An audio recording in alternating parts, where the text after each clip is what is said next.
তাড়াতাড়ি ভুলে যাবা কোনোদিন ভাবি নাই আমি। আজব তো, কে আপনি? এত তাড়াতাড়ি সবকিছু ভুলে গেছেন?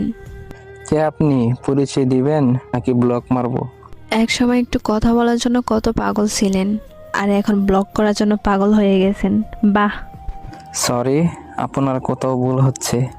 আমাকে চিনতে পারো নাই? আমি তোমার জান্নাত। কোন জান্নাত? এক সময় তোমার জান ছিলাম, ওই জান্নাত আমি। সে তো অনেক আগেই মরে গেছে আমার কাছে। এত তাড়াতাড়ি মাটি দিয়ে দিলে আমাকে। সেও আমাকে জিন্দা লাশ বানিয়ে দিয়ে গেছে। পরিস্থিতির কারণে সেটা হয়েছিল, আর কিছুই না। সবাই এই কথা বলেই ছেড়ে যায়, পরিস্থিতি তো একটা বাহানা। আমি কোনো বাহানা করি নাই, সব সত্যি, বিশ্বাস করো। যাই হোক না কেন, মেসেজ দিছেন কেন সেটা বলেন। একটা কথা বলার ছিল। জি বলেন। নতুন মানুষকে